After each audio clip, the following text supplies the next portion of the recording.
So in the previous class, we were studying banking of roads. हम banking of roads देख रहे थे. हमने काफी सारे फ्रिक्शन पे क्वेश्चंस भी किए. हमने ये देखा था फ्रिक्शन होता क्या है. आज अपन देखेंगे बैंकिंग ऑफ रोड्स.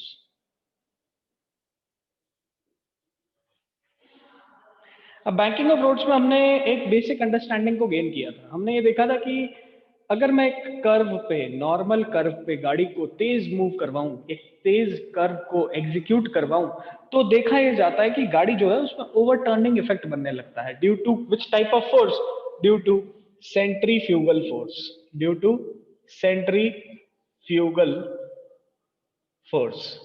तो सेंट्रीफ्यूगल फोर्स की वजह से गाड़ी पे ओवरटर्निंग इफेक्ट आने लगता है. Because whenever a car or whenever any particle is in circular motion, जब भी कोई भी पार्टिकल सर्कुलर मोशन में रहता है तो उस पे एक फोर्स रहेगा टुवर्ड्स द सेंटर और एक फोर्स रहेगा अवे फ्रॉम द सेंटर.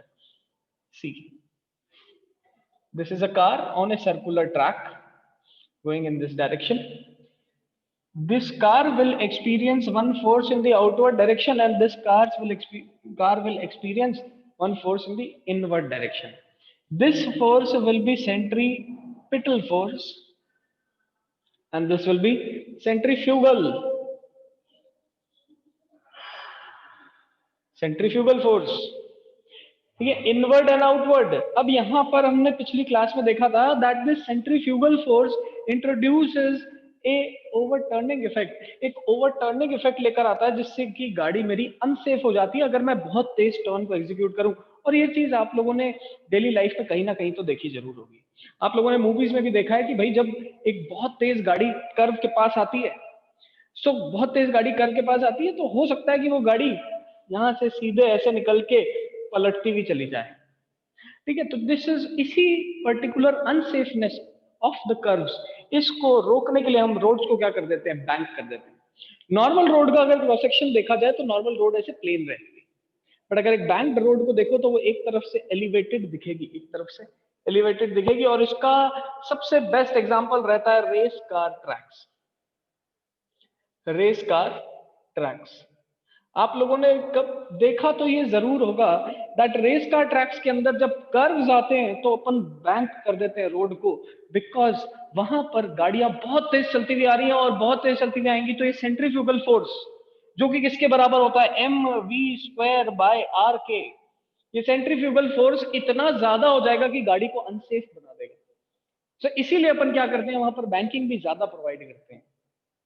अब ये बैंकिंग कितनी होनी चाहिए, ठीक है, ये बैंकिंग कितनी होनी चाहिए, इस बैंकिंग की वजह से क्या क्या इफेक्ट आता है, नॉर्मल रोड पे ऐसा क्या हो रहा है, नॉर्मल रोड पे कितनी स्पीड से हम जा सकते हैं, बैंक्ड रोड पे अपन कितनी स्पीड से जा सकते हैं, इन सभी चीजों को अब आज के लेक्चर के अंदर देखेंगे. चलिए, तो अपन ने यहां तक समझा कि सेंट्रीफ्यूगल फोर्स जो है वो गाड़ियों को टर्न पे अनसेफ बना देता है. तो अपन पहले एक बार नॉर्मल रोड की बात करते हैं. आइए देखिए, सबसे पहले अपन नॉर्मल रोड की बात करेंगे और फिर अपन बैंक्ड रोड की बात करेंगे.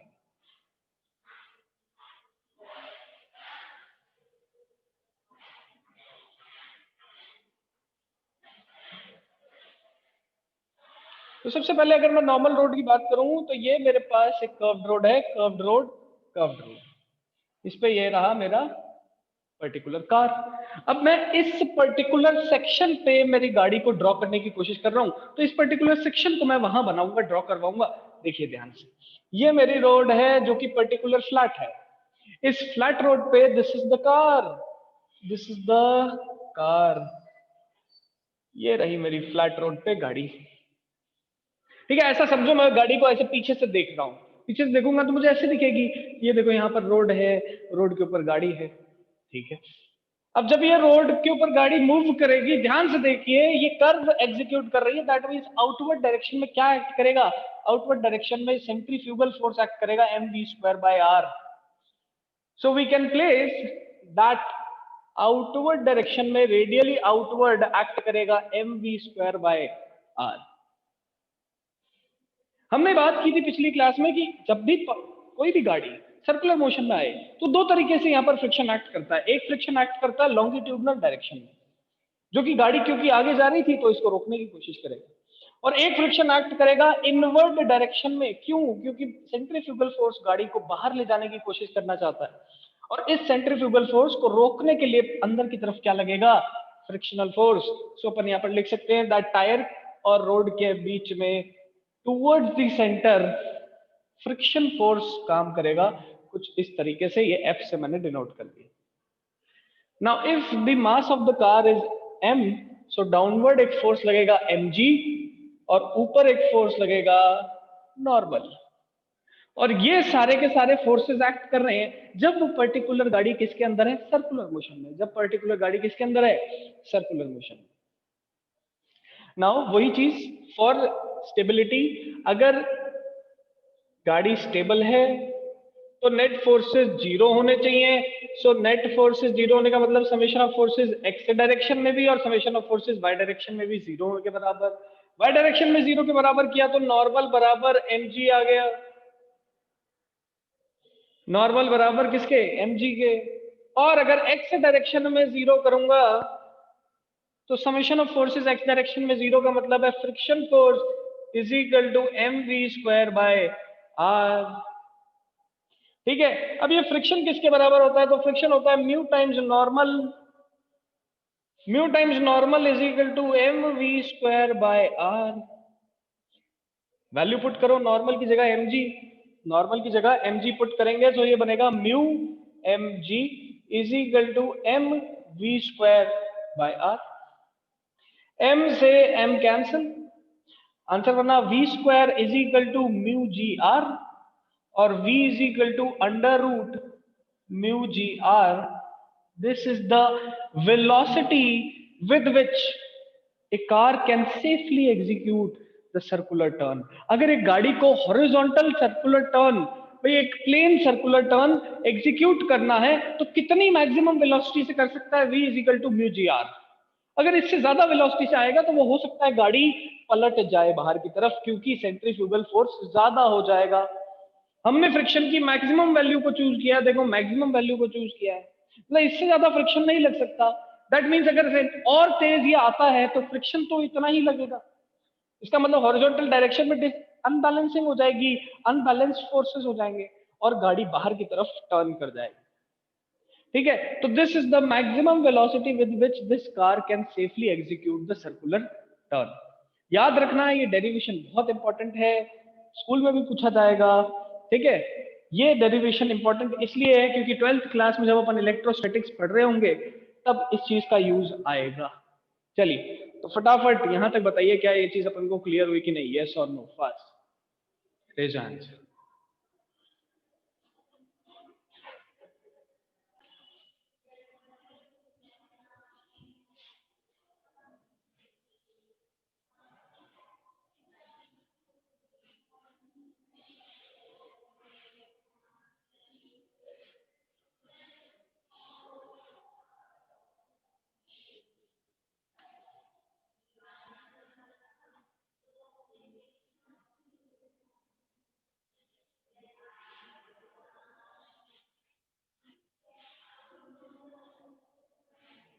चलिए, now we will provide banking. वही सेम तरीका अपनाएंगे, एक कर्व्ड रोड बनाते हैं, एक कर्व्ड रोड बनाएंगे।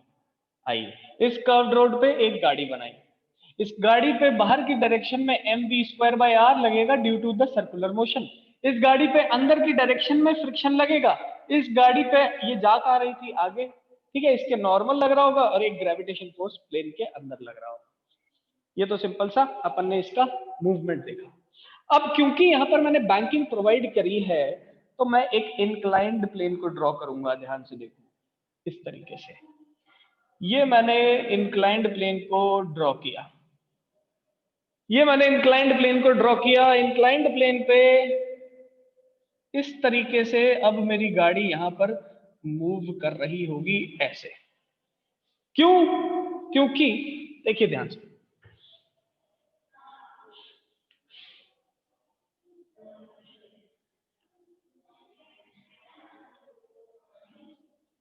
This is m mass. Now see what is happening. अभी ये रोड ऊपर से देखने में कैसे दिख रही है? फ्लैट दिख रही है, लेकिन जब तेज आती है तो मैं क्या करता हूँ, थोड़े से कर्व को बैंक कर देता हूँ, एलिवेट कर देता हूँ। तो इसीलिए मैंने एक एज ऑफ द रोड को ऐसे लिफ्ट करके थीटा एंगल का एलिवेशन दे दिया। अब इस थीटा एंगल के एलिवेशन से वो क्या रहा है, ध्यान से देखो, वर्टिकली डाउनवर्ड लगेगा इस पे mg, बाहर की डायरेक्शन में रेडियली आउटवर्ड इस पे लगेगा mv²/r। ठीक है, सरफेस के परपेंडिकुलर इस पे लगेगा नॉर्मल। और क्योंकि ये गाड़ी बहुत तेज चलती हुई आ रही थी, बहुत तेज चलते हुए आ रही थी, मैक्सिमम स्पीड से चलती हुई आ रही थी, तो ये mv²/r इसको बाहर की तरफ टर्न करवाने की कोशिश करेगा कि ये बाहर की तरफ ऐसे खिसक जाए। तो फ्रिक्शन कहां लगेगा, फ्रिक्शन लगेगा ऐसे इनवर्ड एफ। तो ये अपन केस 1 की बात कर रहे हैं। केस नंबर 1, जब car is coming, car is moving with maximum speed, गाड़ी की जो स्पीड है वो मैक्सिमम है, इससे ज्यादा तेज नहीं आ सकता। तो देखिए यहां पर कौन कौन से फोर्सेस अब एक्ट कर रहे हैं और उनके कंपोनेंट्स क्या होंगे, ध्यान से देखिए। mv²/r का कंपोनेंट होगा इधर, mg का कंपोनेंट होगा इधर। तो this angle will be theta, this angle will be 90 minus theta. चलिए, तो इस डायरेक्शन में एक कंपोनेंट ऐसे मिलेगा mg cos थीटा, और एक कंपोनेंट mv²/r का दिखेगा mv²/r sin थीटा। मैंने आपको हमेशा और हमेशा बताया है, इंक्लाइंड प्लेन के जब भी डेरिवेशन करेंगे, जब भी कुछ भी इंक्लाइंड प्लेन पे सॉल्व करेंगे, so always take one direction parallel and one direction perpendicular. ठीक है, एक डायरेक्शन को पैरेलल ले लो, एक डायरेक्शन को परपेंडिकुलर ले लो। अब ये बहुत ही छोटा सा डायग्राम बन रहा है, तो इस डायग्राम को बड़ा बना देते हैं थोड़ा, ताकि है ना आप लोगों को समझने में दिक्कत ना आए, कंजस्टेड सा ना लगे। तो अपन यहाँ पर इसको ऐसे, ये लोग बड़ा सा डायग्राम बनाते हैं।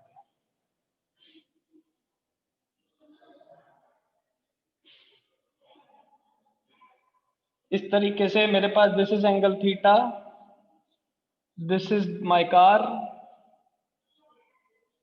This is M mass, vertically downward mg act कर रहा है, बाहर की तरफ mv²/r एक्ट कर रहा है, सरफेस के परपेंडिकुलर नॉर्मल एक्ट कर रहा है। This angle is 90 minus theta. इस डायरेक्शन में देखोगे तो this will be mg cos theta, क्योंकि ये एंगल क्या है, थीटा, ये एंगल 90 माइनस थीटा है। तो इस एंगल पे अपन एक कंपोनेंट और उसका निकाल लो, mv²/r cos 90 minus theta, automatically क्या हो जाएगा, sin थीटा। अब इस mg का कंपोनेंट पैरेलल डायरेक्शन में भी तो होगा, तो इस डायरेक्शन में हो जाएगा mg sin थीटा, और ऐसे ही mv²/r का कंपोनेंट भी उधर होगा। सो ये लो mv²/r cos थीटा। अब ध्यान से देखिए, क्योंकि ये मैक्सिमम स्पीड से चलती हुई आ रही थी गाड़ी, तो ऑब्वियसली गाड़ी ये क्या कराएगी, ओवरटर्न कराएगी बाहर की तरफ। दैट मींस फ्रिक्शन लगेगा इनवर्ड, फ्रिक्शन लगेगा इनवर्ड। ये सारे फोर्सेस यहां पर एक्ट कर रहे होंगे, ये सारे के सारे फोर्सेस यहां पर क्या कर रहे हैं, एक्ट कर रहे हैं। चलिए, अब अपन बनाने लगेंगे इक्वेशंस, और इक्वेशन बनाने के लिए ये गाड़ी अगर स्टेबल है, दैट मींस सारे फोर्सेस, नेट फोर्सेस जीरो के बराबर होने चाहिए, इक्विलिब्रियम के बराबर होना चाहिए। इक्विलिब्रियम के अंदर हॉरिजॉन्टल एंड वर्टिकल। अब आप लोगों को बता चुका हूं, इंक्लाइंड प्लेन पे हमेशा एनालिसिस या तो पैरेलल डायरेक्शन में करेंगे या तो परपेंडिकुलर डायरेक्शन में करेंगे। ठीक है, तो एक इक्वेशन अपन परपेंडिकुलर डायरेक्शन से बनाएंगे और एक पैरेलल से बनाएंगे। आइए कैसे, तो पहले तो बना लेते हैं इक्वेशन इन परपेंडिकुलर डायरेक्शन। ठीक है, परपेंडिकुलर डायरेक्शन। तो नॉर्मल ऊपर की तरफ दिख रहा है, नीचे की तरफ दिख रहा है mg cos theta and mv²/r sin theta. तो डायरेक्टली दिख रहा है n is equal to mg cos theta plus mv²/r sin theta. ये मेरे को इक्वेशन दिखी नॉर्मल की। ठीक है, किसके अंदर, परपेंडिकुलर डायरेक्शन को जब मैंने सॉल्व किया। अब एक डायरेक्शन मुझे पैरेलल भी दिख रही है, तो देखो नीचे की तरफ लग रहा है फ्रिक्शन, और साथ ही साथ नीचे की तरफ लग रहा है mg sin थीटा, बाहर की तरफ क्या लग रहा है, mv²/r cos थीटा। सो एक और इक्वेशन मेरे पास क्या बनती है, mg sin theta plus friction is equal to mv²/r cos theta. Friction को हम क्या लिख सकते हैं, म्यू टाइम्स नॉर्मल, तो this can be written as mg sin theta plus mu times normal is equal to M V square by R cos theta. ठीक है, यहां पर नॉर्मल की इक्वेशन अपन ऊपर वाली इस पर्टिकुलर सेकंड इक्वेशन में पुट कर देंगे, तो वैल्यू बनेगी M G sine theta plus mu times M G cos theta plus M V square by R sine theta is equal to M V square by R cos theta. Solving it we will get, देखिए क्या बन रहा है मेरे पास, M G sine theta इधर plus mu M G cos theta plus mu M V square by R sine theta is equal to M V square by R cos theta. अब देखो M V square by R और M V square by R वाली terms को एक तरफ ले आता हूं और M G sine theta mu M G cos theta वाली टर्म दूसरी तरफ ले आता हूं। तो एम जी वाली टर्म्स एक तरफ, एम वी स्क्वायर वाली टर्म्स एक तरफ। क्या इक्वेशन बनेगी, ये बनेगी M V square by R cos theta minus mu M V square by R sine theta is equal to M G bracket में sine theta plus mu cos theta. Similarly इधर से भी मैं कॉमन ले सकता हूं, तो कॉमन लेके लिख लेते हैं अपन इस इक्वेशन को। कॉमन लेके जब इस इक्वेशन को लिखेंगे तो ये बनेगा M V square by R, bracket के अंदर क्या बचा, ब्रैकेट के अंदर बचेगा cos theta minus mu sine theta. M से एम कैंसल, आर उधर मल्टीप्लाई होगा, वी की वैल्यू यहां से बनेगी आर जी ब्रैकेट में sine theta plus mu cos theta divided by cos theta minus mu sine theta, और ये आ जाएगा अंडर रूट के अंदर, ये आ जाएगा अंडर रूट के अंदर। So this is, my friend, is the maximum velocity with which a car can move in a circular turn. ठीक है, मैक्सिमम कितनी स्पीड से आ सकता है, उस स्पीड को अपन ने कैलकुलेट कर लिया कि भाई कितनी होगी। उसके लिए कंसीडरेशन क्या किया, एम जी डाउनवर्ड्स नॉर्मल इधर, M B square by R बाहर की तरफ, जिसकी वजह से फ्रिक्शन कहां लग रहा है, इनवर्ड लग रहा है। और इस पर्टिकुलर दो इक्वेशंस को सॉल्व करते हुए मेरे पास फाइनल आंसर निकल के आया। फटाफट आप मुझे बताइए, इसके अंदर कोई भी डाउट है तो हैंड रेज करके बताओगे, अदरवाइज अपन नेक्स्ट आउट। चलिए, ये तो फॉर्मूला था हमारे पास मैक्सिमम स्पीड निकालने का। अब अपन इसी को थोड़ा सा करते हैं चेंज। अब अगर गाड़ी बहुत तेज ना चल करके बहुत धीरे धीरे आए, ठीक है, इतना धीरे आए कि वो पर्टिकुलर इंक्लाइंड प्लेन पे चल ही ना सके। ध्यान से देखो, ये रहा मेरे पास इंक्लाइंड प्लेन, इस इंक्लाइंड प्लेन पे ये रही मेरी गाड़ी जिसका मास m है। इसको इतना धीरे लेकर आया मैं, इतना धीरे लेकर आया कि भैया ये चल ही नहीं पा रही इंक्लाइंड प्लेन पे, ये नीचे की तरफ ही सरकना शुरू हो जाती है। देखो बहुत तेज आएगी तो mv स्क्वायर बाय आर इसको बाहर पलट देगा, लेकिन बहुत धीरे आएगी तो ग्रेविटी की वजह से ये नीचे गिर जाएगी, नीचे की तरफ स्लाइड होने लग जाएगी। इसका मतलब बहुत धीरे अगर ये आती है, मिनिमम स्पीड से अगर ये चल रही है, दैट मीन्स इस पे ग्रेविटी तो लगेगी नीचे, obviously mv square by R लगेगा आउटवर्ड, ऑब्वियसली नॉर्मल लगेगा सरफेस के परपेंडिकुलर, बट फ्रिक्शन इस केस में इस पे अपवर्ड लगेगा। याद रखना है, क्यों, क्योंकि जब ये बहुत धीरे चलती हुई आएगी तो ये इसकी टेंडेंसी होगी इंक्लाइंड प्लेन के अंदर ही गिर जाना। ये इतना धीरे धीरे आ रही है कि ये अंदर ही गिर गई, नीचे ही सरकना शुरू हो गई, तो फ्रिक्शन कहां लगेगा, ऊपर। अगर ये बहुत तेज चलती हुई आती तो इसकी टेंडेंसी होती है ऊपर मूव करने की, तो फ्रिक्शन लगता नीचे। ठीक है, तो इक्वेशन में मुझे चेंज देखने को मिलेगा। क्या चेंज देखने को मिलेगा, ध्यान से देखिए और समझिए। इसको मैं यहां से इक्वेशन को हटा रहा हूं, इस इक्वेशन को यहां से हटाया। चलिए अब ध्यान से देखिए, normal this is theta angle, ठीक है, this is the perpendicular direction.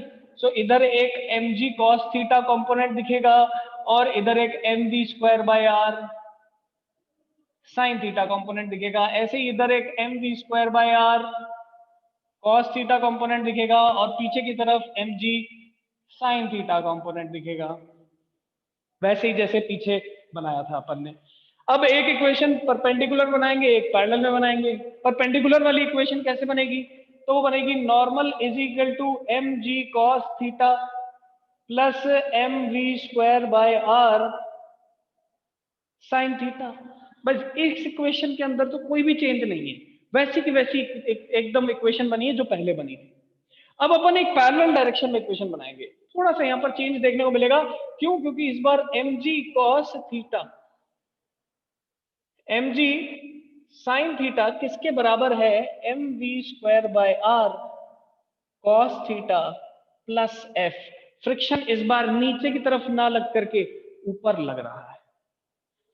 इसकी जगह मैं लिख सकता हूं म्यू टाइम्स नॉर्मल, तो this is M G sine theta is equal to M V square by R plus mu M G cos theta plus mu M V square by R sine theta. Directly मैंने normal को उठा के इसमें put कर दिया। अब क्या करेंगे? M V square by R की टर्म को एक तरफ लेने देंगे, ठीक है? तो इधर प्लस से पहले कॉस थीटा भी है। चलिए इसको एम जी साइन थीटा को एक तरफ ले आते हैं, तो देखो M G sine theta minus mu M G cos theta is equal to M V square by are.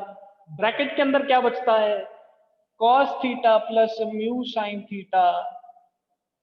इधर क्या बच रहा है? इधर बच रहा है एम जी कॉमन, ब्रैकेट में बचा sine theta minus mu cos theta is equal to M V square by R. Bracket में क्या बचा? Cos theta plus mu sine theta. Common लेके कट क्या रहा है? एम से एम कैंसिल हो गया। v की वैल्यू मिनिमम कितनी निकल के आई? v minimum is equal to R G bracket में sine theta minus mu cos theta divided by cos theta plus mu sine theta under root. So ये तो आ गई मेरे पास मिनिमम वेलोसिटी, और पिछले केस में मैंने निकाली थी मैक्सिमम वेलोसिटी। तो अगर एक गाड़ी मिनिमम वेलोसिटी से तो ज्यादा और मैक्सिमम से कम वेलोसिटी से चल रही हो, तो वो हमेशा और हमेशा टर्न पे सेफ रहेगी। सो अपन यहां लिख सकते हैं सेफ वेलोसिटी ऑफ कार की वो सेफ वेलोसिटी कितनी होनी चाहिए? So V velocity of car should be minimum less than the maximum velocity और greater than the minimum velocity, या फिर इनके इक्वल भी हो सकती है। तो ये मैक्सिमम मिनिमम वेलोसिटी कितनी होनी चाहिए वो अपन ने कैलकुलेट कर ली है। मैक्सिमम मिनिमम वेलोसिटी कितनी होनी चाहिए वो अपन कैलकुलेट कर चुके हैं। बहुत ही ज्यादा जरूरी कॉन्सेप्ट है, बहुत ही ज्यादा इंपॉर्टेंट कॉन्सेप्ट है, याद रखना है इस चीज को। ठीक है, अगर एग्जाम में भूल भी गए तो अपन को बनाने में दिक्कत नहीं आनी चाहिए। अपन को ये देखना कौन कौन से फोर्सेस एक्ट कर रहे हैं। ठीक है, कंडीशन देखनी है केस नंबर 1 के अंदर और केस नंबर 2 के अंदर, मैक्सिमम केस के अंदर और मिनिमम स्पीड के केस के अंदर। मैक्सिमम स्पीड का जो केस था उसके अंदर फ्रिक्शन अंदर लग रहा था, मिनिमम स्पीड का जो केस है उसके अंदर फ्रिक्शन बाहर लग रहा है। अब इसका सबसे बड़ा एग्जाम्पल कहां देखने को मिलता है? So the biggest example of this is मौत का कुआं। आप लोगों ने मेले के अंदर, ठीक है, फेयर्स लगते हैं, जो फेस्टिवल्स होते हैं, वहां पर आपने मौत का कुआं देखा है। ठीक है, सर्कस के अंदर आपने उस ग्लोब को देखा है, ग्लोब ऑफ डेथ को, जिसके अंदर एक स्टील केज होता है, सर्कल के फॉर्म में होता है, स्फेयर के फॉर्म में होता है, हॉलो होता है, खोखला होता है अंदर से।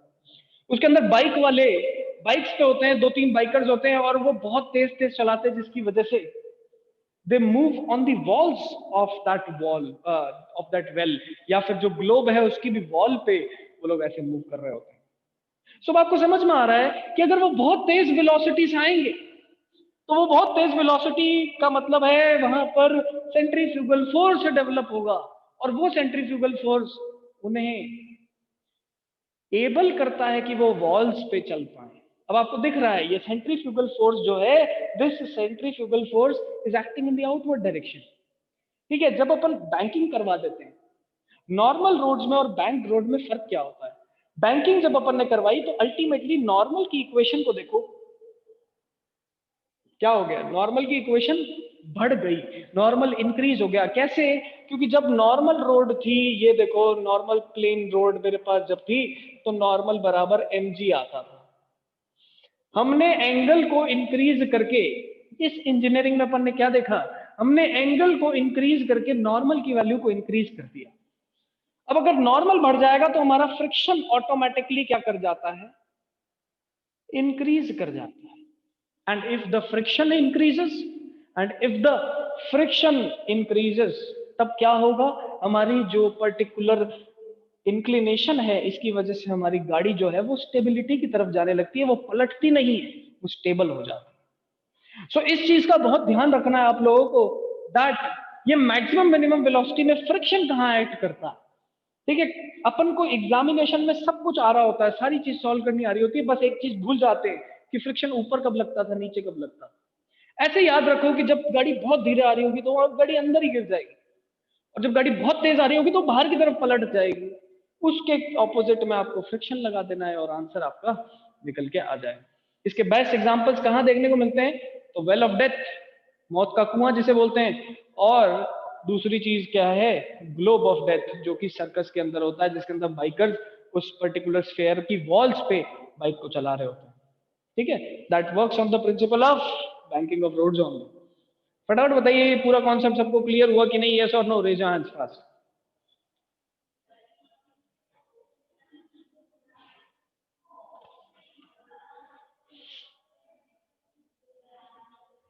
अब नीट एग्जामिनेशन में क्या पूछते हैं आपसे, नीट में आपसे ये पूछ लेते हैं, ये पूछ लेते हैं, ठीक है, आपसे ये पूछ लेते हैं कि क्यों हमने थीटा इंक्रीज किया, थीटा इंक्रीज करने से क्या हो रहा है, नॉर्मल इंक्रीज हो रहा है, नॉर्मल इंक्रीज होने से फ्रिक्शन इंक्रीज हो रहा है।